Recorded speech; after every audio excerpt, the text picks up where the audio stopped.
আসসালামু আলাইকুম। আশা করি সকলেই ভালো আছেন। সুপ্রিয় চাকরি প্রত্যাশী ভাই বোনেরা, ফায়ার সার্ভিস ও সিভিল ডিফেন্স অধিদপ্তরের নিয়োগ সার্কুলার প্রকাশ করা হয়েছে, যেখানে বর্তমানে আবেদন চলমান রয়েছে। তো এই নিয়োগ সার্কুলারে বেশ কিছু পদসংখ্যা রয়েছে, দেখতেই পারতেছেন। এখানে কিন্তু ফায়ার ফাইটার, অর্থাৎ আমরা যেটাকে ফায়ার সার্ভিস ডিফেন্সের সার্কুলার বলে থাকি, ফায়ার ফাইটার নিয়োগ দেওয়া হবে, যেখানে মোট ১৬৫টি পদ রয়েছে। বাংলাদেশের সকল জেলার প্রার্থীরা আবেদন করতে পারবেন, শুধুমাত্র এসএসসি পাশে। তো আজকের ভিডিওতে এটা নিয়ে আলোচনা করব।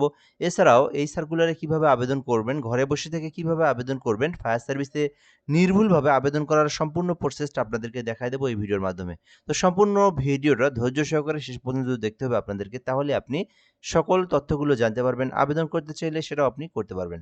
তো তার আগে একটা বিষয় বলে নিই, যারা আমাদের এই চ্যানেলে নতুন আছেন, ভিডিওটা নতুন দেখতেছেন, অবশ্যই চ্যানেলটিতে সাবস্ক্রাইব করে রাখবেন বাংলাদেশের সরকারি সকল নিয়োগ সার্কুলার, তাহলে আপনি আমাদের মাধ্যমে জানতে পারবেন। ঠিক আছে? তো ফায়ার সার্ভিস সিভিল ডিফেন্সের নিয়োগ সার্কুলার, যেটা কিন্তু বর্তমানে চলমান রয়েছে। ফায়ার সার্ভিস সিভিল ডিফেন্স অধিদপ্তর রাজস্ব খাতভুক্ত নিম্নবর্ণিত পদে সরাসরি জনবল নিয়োগের নিমিত্তে বাংলাদেশের যে কোনো নাগরিকের জন্য আবেদনের জন্য আহ্বান করা যাচ্ছে। অর্থাৎ এটা হচ্ছে সরকারি স্থায়ী ডিফেন্সের একটা রাজস্ব খাতভুক্ত নিয়োগ সার্কুলার, যেখানে বাংলাদেশের সকল জেলার ছেলে মেয়ে উভয় আবেদন করতে পারবে। তো এখানে বেশ কিছু পদের সংখ্যা রয়েছে। তো প্রথম পদের নাম হচ্ছে সার্টিফিকেট কাম কম্পিউটার অপারেটর, যেখানে একটি পদ রয়েছে। যারা অনার্স পাস করেছেন অথবা যারা ডিগ্রি পাস করেছেন এবং কম্পিউটার সম্পর্কে অভিজ্ঞতা রয়েছে, তারা সার্টিফিকেট কাম কম্পিউটারে আবেদন করতে পারবেন। ২ নম্বর পদের নাম হচ্ছে ধর্মীয় শিক্ষক নিয়োগ দেওয়া হবে, অর্থাৎ ফায়ার সার্ভিসের যে অধিদপ্তর রয়েছে ওখানে একজন ধর্মীয় শিক্ষক নিয়োগ দেওয়া হবে, যেখানে বলা হয়েছে যে ৩ বছরের বাস্তব অভিজ্ঞতা সহ কোরআনের হাফেজ প্রার্থী হতে হবে এবং মাদ্রাসা থেকে ফাজিল পাস করতে হবে।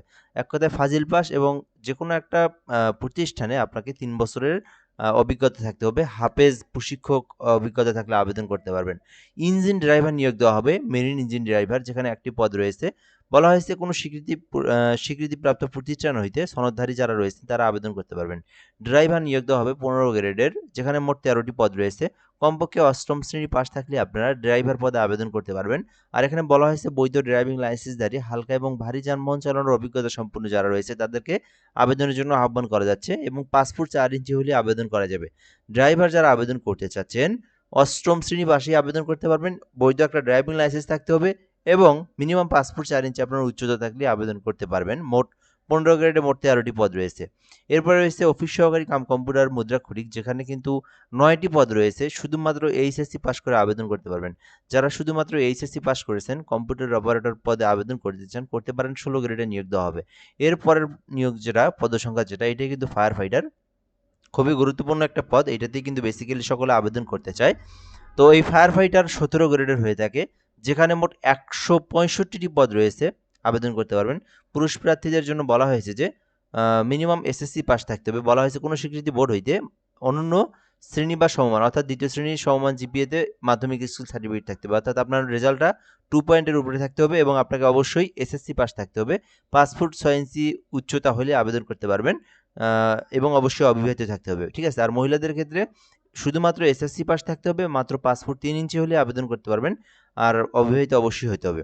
তো এই ছিল মূলত বিষয়। ঠিক আছে? তো আমি আবারও বলি, ফায়ার ফাইটারে আবেদন করতে ছেলে পুরুষ উভয়ের জন্যই শুধুমাত্র আপনাদেরকে এসএসসি পাস থাকলে আবেদন করতে পারবেন, আর পুরুষদের ক্ষেত্রে ৫ ফুট ৬ ইঞ্চি, মহিলাদের ক্ষেত্রে ৫ ফুট ৩ ইঞ্চি হলে আবেদন করা যাবে। এছাড়াও নার্সিং অ্যাটেন্ডেন্ট নামে একটি পদ রয়েছে, যেখানে ২টি পদ রয়েছে, শুধুমাত্র এসএসসি পাশে আবেদন করতে পারবেন। অফিস সহায়ক রয়েছে, যেখানে ৪টি পদ রয়েছে, শুধুমাত্র এসএসসি পাশে আবেদন করতে পারবেন, এবং সহকারী হোজ রিপেয়ার রয়েছে, যেখানে একটি পদ রয়েছে, শুধুমাত্র ২ বছরের কাজের বাস্তব অভিজ্ঞতা সম্পর্কে অভিজ্ঞতা থাকতে হবে এবং অষ্টম শ্রেণীর পাস থাকতে হবে। তো এই নিয়োগ সার্কুলারে মোট ১৯৭টি পদ রয়েছে, বিশাল বড় পদের সংখ্যা। ঠিক আছে? সংক্ষিপ্তভাবে একটা বিষয় বলে নিই, এই সার্কুলারের মধ্যে এই ফায়ার ফাইটার পদটি আবেদনের জন্য আপনার বয়স থাকতে হবে ১৮ থেকে ২০ বছরের মধ্যে, তাহলে আবেদন করতে পারবেন। বাকি যতগুলো পদ রয়েছে সবগুলো পদ ৩২ বছর পর্যন্ত আবেদন করতে পারবেন। ১৮ হতে ৩২ বছর পর্যন্ত আবেদনের সময় সুযোগ রয়েছে। বাট এই ফায়ার ফাইটার যে পদটা রয়েছে, ডিফেন্সের যে পদটা, এইটাতে আপনারা যারা আবেদন করতে চান তাদের বয়সটা হতে হবে ১৮ থেকে ২০ বছর। আশা করি আপনারা এই বিষয়গুলো জানতে পেরেছেন। এর পরবর্তী বিষয় হচ্ছে কিভাবে আবেদন করবেন, আবেদন প্রসেসটা। তো যারা নিজেরা আবেদন করতে চান, এই যে fscdteletalk.com.pt থেকে আপনাদেরকে আবেদনটা করতে হবে। আর গুরুত্বপূর্ণ বিষয় হচ্ছে আবেদনটা কিন্তু ৯ মার্চ পর্যন্ত চলমান থাকবে, এরপরে আপনারা আবেদন করতে পারবেন না।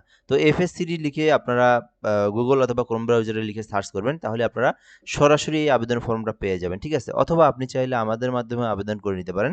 বাংলাদেশের যেকোনো সরকারি চাকরির আবেদন ঘরে বসে থেকে একদম নির্ভুল উপায়ে করতে চাইলে আমাদের এই হোয়াটসঅ্যাপ নাম্বারে এসএমএস করতে হবে। তো আমরা কিন্তু আপনাদেরকে একটা ফর্ম দেবো, ওই অনুযায়ী আপনি তথ্যগুলো পূরণ করে দিবেন।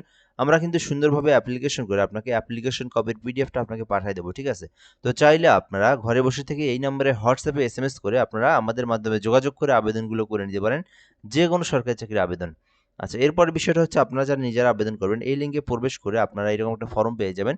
এখানে আপনার নাম, পিতার নাম, মাতার নাম, date of birth, quota, gender লিখবেন, জেন্ডার থাকলে জেন্ডার দিবেন, এখানে মেল পুরুষ হলে মেল দিবেন, মহিলা হলে ফিমেল দিবেন। এরপর আপনার ফ্রিডম ফাইটার এখানে আপনার থাকলে দিবেন, না থাকলে নো করে দিবেন।